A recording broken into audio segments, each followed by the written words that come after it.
Before viewing the rest of this video, please read Chapter 10, particularly the sections on Mann-Whitney rank sum test, the Wilcoxon sign rank test, and the Kruskal-Wallis test.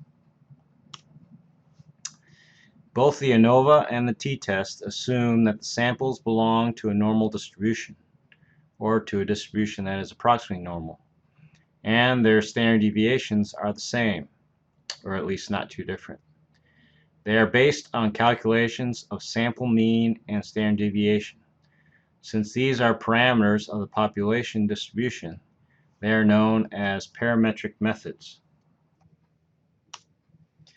If we don't have confidence that the samples belong to a normal distribution, or if the sample standard deviations are too different, we should not use parametric methods. However, we can use other methods that are not based on estimates of the sample mean and standard deviation. These methods are known as non-parametric. Specifically, we will focus on methods that are based on statistics of the ranks of the data. We've already encountered this with the Spearman correlation coefficient. Ordinal data can also be analyzed with these non-parametric rank methods. So ranking the data, or continuous data, we have an example of daily urine production based on control and intervention. The Mann-Whitney rank sum test is the non-parametric version of the t-test.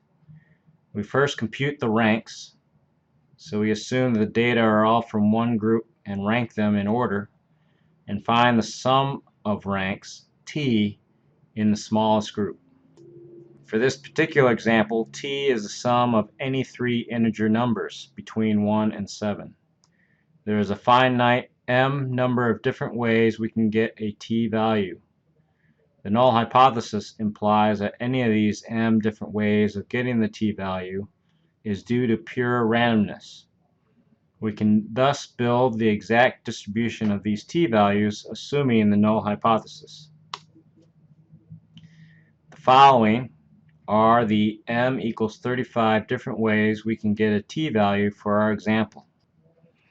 And you can see in this table the result of adding the rank of the smallest group ranges from 6 to 18, and it depends on the rank of the members of the group. Thus, the values of t will form a particular discrete and finite distribution. So there are 35 ways, and so there are 35 data points ranging from 6 to 18. There is a 2 in 35 chance, therefore, that the smallest group, the sum, will be either a 6 or an 18. There is a 4 in 35 chance that we will have 7 or less, or 17 or greater, and so on. We now need to determine if our calculated t-value is highly unlikely or not. So in our example, we can sum the rank of the smallest group to have t is equal to 9. Probability of is less than 20%. However, when we're calculating the p-value to compare with our alpha, or tolerance for error, we're actually interested in the two-sided p-value. So whereas there's only a 20% chance we get a t-value of 9, there's actually a less than 40% chance that we get a distribution of ranks as extreme as t equal to 9. And this is the two-sided distribution then, where t equal to 9 is equivalent to also t equal to 15 or greater. So in this case then, a t equal 9 with a p-value of less than 0.4 or 40% is not extreme enough to reject the null hypothesis. The example we went over, the diuretic experiment, is actually found on table 10-1 on page 207 from the text. We can perform the Mann-Whitney test within R as well. So to begin, I'll enter the data from the placebo group,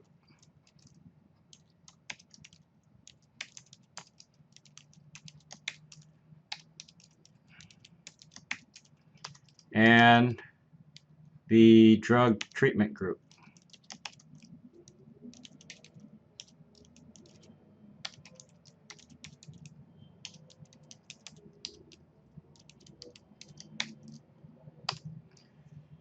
The function for the Mann-Whitney test is the Wilcox.test group, or Wilcox.test function. And so if we just enter the two groups that we want to test against, the results of our rank sum test gives the same two-sided p-value, but it gives a different result in the test. And that's because there are slightly different ways in which the Mann-Whitney or Wilcoxon test can be performed. To further illustrate this, I will show the distribution of the Wilcox or Wilcoxon distribution. And so in this case then, if we plot the curve d Wilcox, and the other parameters are the numbers within the small group and then in the large group. And I will do this from -1 to 19.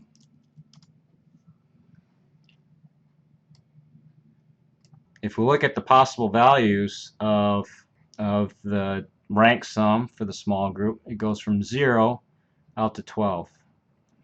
So the different version here is that ranks are summed of in the small group, just as before, except this time the distribution itself is shifted back to 0 by subtracting from the total sum the smallest possible rank sum that the smallest group could have, or a group of 3 could have.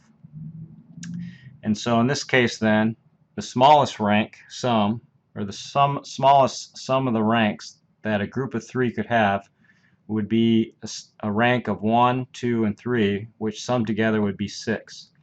6 is subtracted from all the values, possible values, to get this distribution curve.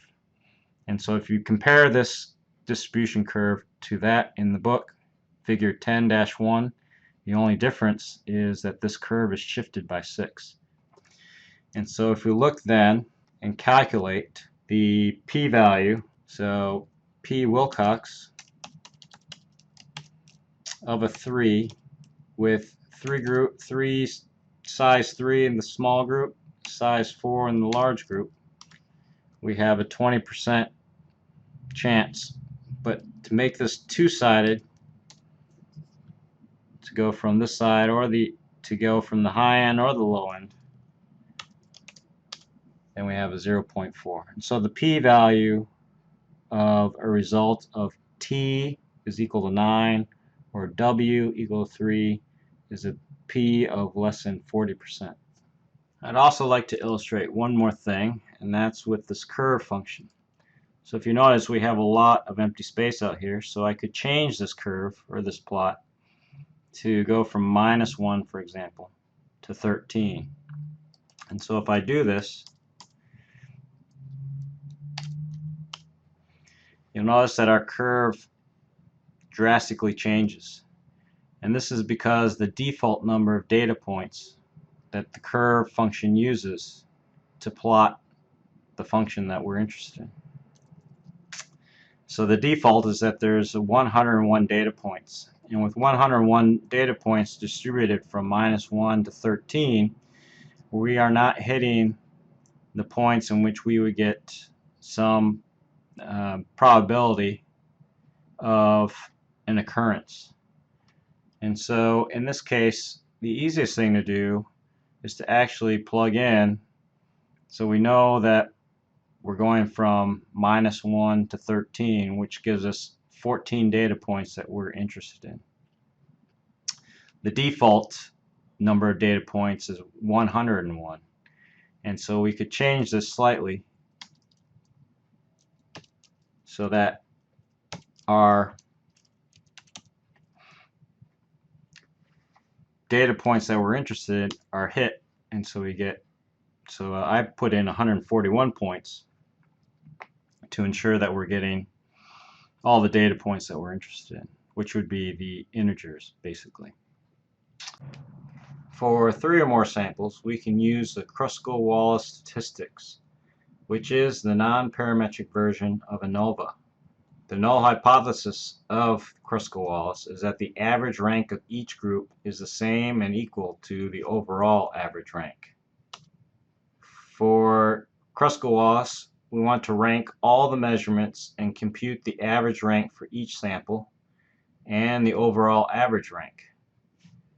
The overall average rank can be calculated knowing the total number of subjects. In this example, the data from the 3 groups are pooled and ranked, and then the average rank of each group is calculated. We compute the sum of the square of the differences between each sample rank average and the overall average rank. This sum is D, where M is the number of samples, N of T is the size of sample T, R, capital R, here is the average rank for a particular sample, and R here is the overall average rank. The Kruskal-Wallis test statistic H then is defined as the D over total number of subjects times N plus 1 all over 12. For smaller studies, there are exact critical values of H, and these are tabulated. If the sample sizes are large enough, the H statistics will follow a chi-squared distribution, with the degrees of freedom nu equal to the number of samples minus 1. You can assume that the sample sizes are large enough when N of T, or the number of samples within each group, is greater than 5, when M is equal to 3, or when the total number of data points is greater than 10, when the number of groups is equal to 4.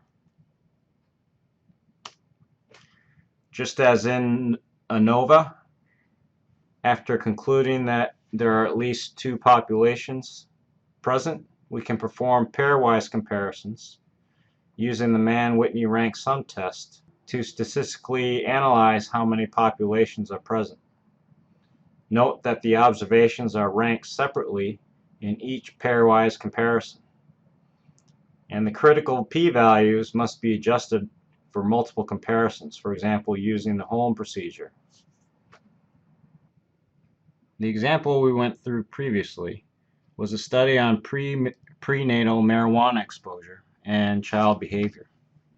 The data can be found in table 10-9 on page 220 in the text. In the interest of time, I've already entered the data into R as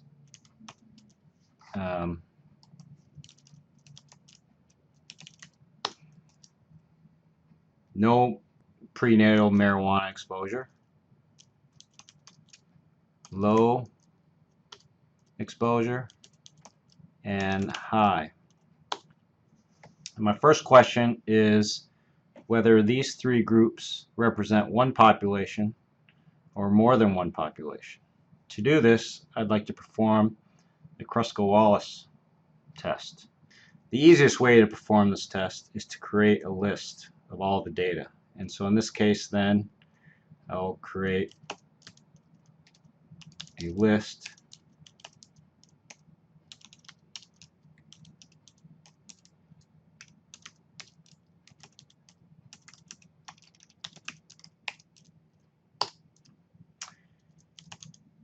and then this list can be simply entered into the Kruskal.test function. And this gives me then chi-squared, or an H value of 7.58 with 2 degrees of freedom and a p-value of 0.02. These values match those within the book, and based on this p-value, there is 2 or more populations present within this data. The Kruskal-Wallis test is the non-parametric version of ANOVA, as we know before. And there may be times in which you'd like to test a set of data using both parametric and non-parametric methods. And so it would be convenient if we could perform the Kruskal-Wallis test in the same form as the ANOVA function, either the one-way.test or ANOVA. To do this then, we simply need to reformat the data to match that in which we'd use for the ANOVA tests in R. To do this then, I will actually unlist the data that I've just created.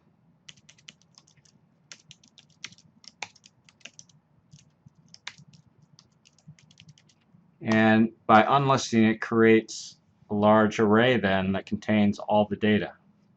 Now I'd like to create categorical names or titles for each individual data point. And I can generate this manually, knowing the number of data points within each group.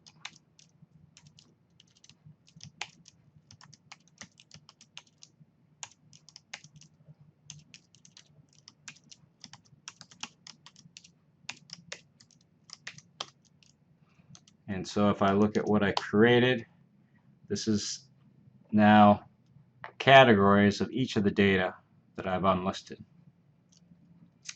With this then I can create a data frame. So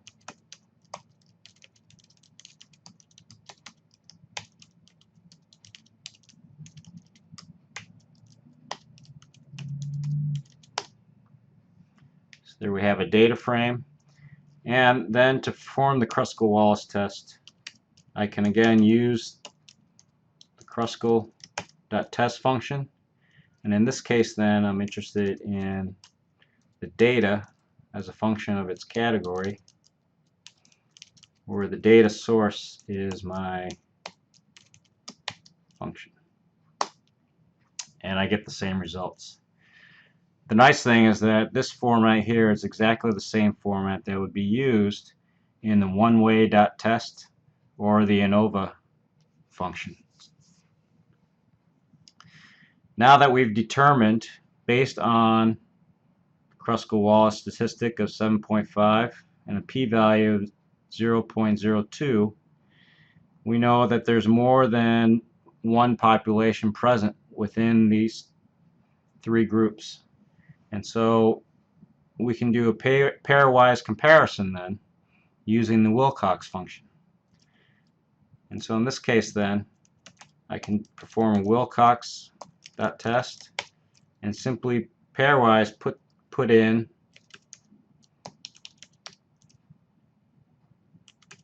the groups that I'd like to compare. And this can be compared with in the text. The one difference, however, is that we are actually using the exact Wilcoxon test or the Mann-Whitney test, whereas in the book they have approximated using the normal distribution. And so in our first test we've calculated a p-value of 0.14. This is fairly high and would not challenge the null hypothesis. We can then compare none versus high, and we get a p-value of 0.007. In total we're going to make 3 comparisons, and so if our alpha value is 0.05, just using Bonferroni, our new p-value, threshold p-value, would be 0.016. So this is actually below that threshold value.